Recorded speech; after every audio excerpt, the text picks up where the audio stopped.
guys, it's Jess. Hey, I'm going to do a slightly different style video today. I am going to do my Art Snacks unboxing. Thought I'd show everybody why I've been kind of out of it. Had a crazy month. So as you can see, I was all about Inktober. I really was. Look, here's some art down here. This is not going to be a sketchbook walkthrough or anything, but I definitely tried. I think I did pretty well in getting some of this stuff done, and you know, I can keep showing you some things where I prepped. I think this one I messed up because I did alcohol markers through. I did some little minis, so I did actually really try, and you'll see where I started to. I had it planned. There's the word ash. I was going to do a tree and overgrown. I have a beautiful picture of a car, and I still think I'm going to do stuff, legend and wild. I didn't do anything, and I started to draw in some ones that I was a little more excited about. So yeah, that didn't happen, but I still think there's some inspiration there. I've got some ideas. I am definitely going to work through it. Oh yeah, this was Dizzy. Didn't get her put in there yet. That's my Maisie. And you can see I just pretty much spread the heck out and was just in kind of go mode. And then I had to go to a weeks long work thing, and pretty much just didn't get a chance to work on it anymore. So I am going to open this up and try to work more on it. So I don't feel myself a failure. This is the first year I've ever tried to do Inktober. I work a 10-hour-a-day job, sometimes 6 days a week. So you know what? I don't mind that I didn't finish. I enjoyed the challenge of trying. So let's take a look at what we get this month. We have the bubble wraps, which I use for lots of stuff now. Let's take that out. And we have Fabriano. This is in the plus box. Typically they give you some sort of full size art supply. White. So this is a very pure white Fabriano paper, drawing paper. It is, you can see all the grams and stuff. Anyway, I at one point was getting a little salty that the paper didn't match the supplies. I am seeing acrylic ink, but you know what occurred to me? Every time we get paint, every time we get something, we are looking for everything to match, and I think that's not what Art Snacks is about. I have gotten boxes where everything is supposed to match, and I don't. Sorry, my video cut off there for a second. That's what happened when you use your phone for a video recording device, like my little cheapy self. People sometimes call you and the video stops recording. So what I was saying is I don't mind anymore because the box I got from, like, say, Smart Art. They are a curated box. The whole job is to do one big project and everything matches. These, sorry, I'm trying to hold the phone and do this. Not my typical way of doing things, but I kind of wanted to be more casual today because getting videos out is a little harder for me right now. And I'd rather just get it out and have fun and, you know, still do my first impressions on things and kind of see where that leaves us. But anyway, I think they just want you to try supplies. And you know what? I would like to give everything its fair shot, not necessarily see how I feel about the acrylic on that paper, but maybe acrylic should be on. And I have some paper, you know, I have canvas. I don't know. I just don't want canvas every time you give me paper or acrylics. So, you know, there's ways to use things, but I got this Liquitex acrylic. It looks like I'm only getting one color. This is bright aqua green. You've been staring at this long enough, you've probably already read it. We also have, in this Art Snacks Plus box, we have what's called a flow aid. So this is a fluid that you would use to make the acrylic probably act a little bit more wet or loose. Here we go. Increases flow, surface penetration, and workability of thinned acrylic colors. So this is an interesting combination. When I think of flow aid, I think of it being used with heavy body acrylics, which are the ones you squeeze out. I don't know if this is, the bottle might be throwing me. I might be thinking of this as something that is flowing already, but because it does say it is soft body. And I've seen the ones that are, you know, heavy body, which is those ones that squeeze out and are very firm. And that seems that would be a good match for using this. So, which I do have some of those kind of acrylics I do for things. So we'll play with this and see what we end up with. We got a palette knife. This just says Italy. I think that's RGM plus palette knife. Not super flexible, pretty firm. So that would be interesting with, again, with a thicker type acrylic. Thicker acrylic, you'd be able to actually paint and leave strokes, but a lot of people use these to mix their colors much more smoothly on a palette. I got my snacky snack, and we have a Crybaby Extra Sour Bubble Gum. All right, this is the stuff that, according to, you may pause this if you'd like to read more. This is the stuff that comes in the regular box, and the bonus one got me the painting knife, the flow additive, which we talked about, and the Fabriano white pad. So the actual paint is part of the regular box, so I like to see what everybody else does with it. So it says to lower the viscosity and increase the transparency of your paint. When mixed with flow aid, colors become more absorbent and blendable. To use dilute flow aid with water. So I shouldn't use it straight, so I'm glad I read that. And then up to 25% of the diluted flow aid to your acrylic paint, and stir slowly to avoid foaming. It's then ready to be applied to your surface. Curious. That will be an interesting thing to play with. And then the items in here, I'm getting a little bit better about getting this off. Haha, very pretty. And again, pardon the one-handed stuff. Once I get to actually doing a piece of art, I will lock this screen down a little bit. So we have sticker. Looks like little leaves, very cute. Not so many colors there today, Art Snacks, just one. One color there. Oh, I take that back. We've got a zebra brush pen, and it looks like it is, I don't know if it's metallic. The lid's she has a machine-like metallic. We will swatch that. I have a teal blue style, pigmented ink, waterproof, Faber-Castell Echo pigment, and a 0.5. So I do have other colors. And I have a paintbrush. It is a Princeton Flat Shader Velvet Touch. Very tiny little brush in a size 6.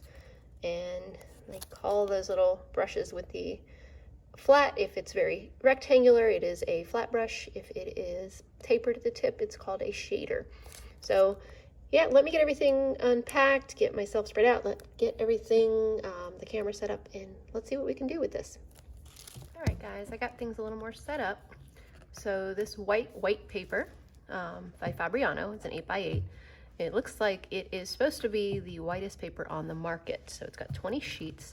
That's kind of funny. I've got right over here because my favorite thing is coloring dark. I just got this not that long ago and been using it for a lot of my Inktober stuff because gel and stuff shows up great on it. So yes, I'm definitely a fan already, but don't have any of this yet. I can tell you it is very smooth, like very smooth. So all my gel and stuff like that have done really well. This side seems to have a little texture and this side is completely smooth. So not something you're gonna necessarily see, not the light hitting it perfectly, but I can see it. And it's very light texture, very likely it would not be noticed. But there's actually a little bit on this side too, just could be the lighting and the angle. The flow additive, it says it's meant to make them more absorbent, which makes me think of using it on canvas. Yes, I got some color on my finger because you can't open these without opening a little peel away. The peel away gets you every time.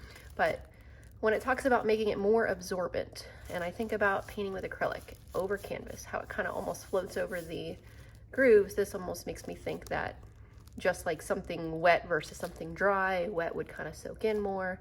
So it does say I got to dilute it, so I am diluting that. And then, I don't know, I'll see if I can't find a little canvas to play with these two items on and kind of see what they feel like. All right, so let's play with everything. So I did get this tiny little canvas that's got a lot of texture in it. I don't know what happened there.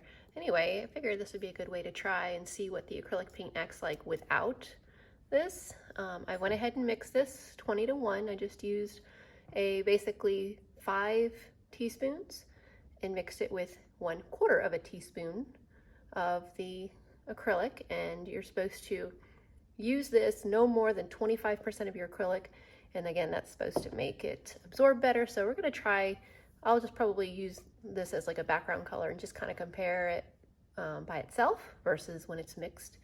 But for now, let's watch a swatch. Oops. So let's get, we're gonna do this purple pen. This is the Zebra brush pen. It's over here. It is going to, oh, it is metallic. I thought I saw a little bit metallic in there. So, my goodness, I have no room to work. And I just drew all over my lamp. So, oh, weird. So it goes down very purple. I don't know if you can see that, but the sheen that comes in afterwards kind of has like that almost like purple undertone, and then the silver sheen is sitting on top of it. That's pretty neat. And then this guy, the Echo Faber-Castell pigment pen. It looks like just a liner, and pretty much just a liner. What you'd expect. Yeah, this paper is so smooth. Definitely not for filling because it is very much scratchy. So make a good, whatever you want to call it, contrasting color. If you wanted to, let's see how they work together. Kind of fades over the metallic. Yeah, it turned into gray. Then again, purple and green are, what's the color? Contrasting colors. So gray is what you would get if you mix both of these. But this, I determined, was a multimedia style, meaning it's supposed to be good for lots of different kinds of medium, but we'll use it today with what we got. So I've peeled the inside little thing. Oops. So I have a little squirty there. Let's get a little swatch of this. See how thick it is. Oops, I need to get the brush stuff off. So yeah, it's already a pretty thin style paint on this paper. It just kind of slips around, so not its best place to be. If we put this on here, woohoo, that was a lot. So it's pretty creamy paint anyway. It's also somewhat in a diluted, highly usable form right now. And of course, if you want to have real fun with it, please don't touch my desk. Haha, that was easy. Yeah, you can see this stuff's very, very thin already. So I would think the absorbency might matter right there, because you can kind of see all the white texture. You can see how I'm playing with it. See all the white texture that's like not soaking in. I'm wondering if when they talk about absorbency, if that's kind of what they're talking about. So I'm going to mix a little bit of this with that and see what happens, and I'll be right back. Okay, so I am mixing this up now to make this new stuff. It says don't make it foamy. I can already tell the consistency of it is almost like a pouring, acrylic pouring stuff, if you guys are into that. But I'm curious how it changes it compared to how it came originally. So let's try this a little bit right here.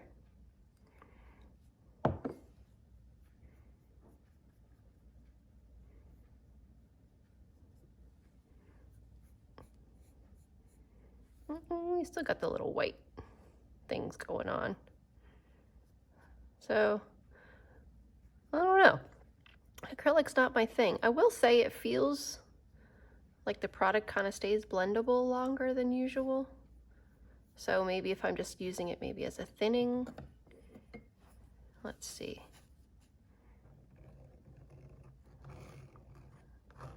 Yeah, I don't see a whole huge difference.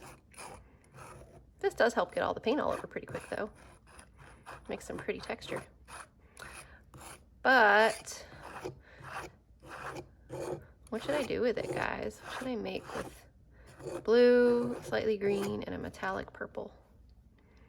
I like the texture on this. I might let it dry like that. Do a painting on it another day. So yeah, that is for all you acrylic people, I guess, to decide. But I do like this knife. This is a very even distributing knife. I'm very impressed with how easy it is to get the medium. Because I've had palette knives that I've tried to mix stuff or move stuff around, and I've never had such an easy time with it. So yeah, I'm kind of surprised the knife has got me interested. Product's running a little dry there. Anyway, at least I have a prepped canvas for something. So I don't know. I'm not, again, just playing with everything. I'm not sure I know enough about acrylics to weigh in on this. But I'm sure you guys have enjoyed listening to me talk about how much I don't know about acrylics. Haha. Let me go clean up and let's see what we can play. So guys, my final thoughts on this box. Definitely this box stumped me. I can see myself, of course, using the white paper again. I think it's going to be a really great paper to ink on. It's super smooth, so it did a really good job of holding up on the back side of it as well. Really had a hard time getting the teal paint and the teal outliner to stand out much from each other. Use the metallic pen to maybe just highlight a little bit of this little crow that I did. Wanted to try something, but not my most amazing outcome. I guess I wasn't super inspired. But I hope you enjoyed me opening the Art Snacks box. I'd love to see, comment below if you got one too. Love to see what you made with it. And thanks for stopping by as always. Hopefully I'll get some more art going once things kind of calm back down a bit. Love you guys. Appreciate you stopping in. See you next time.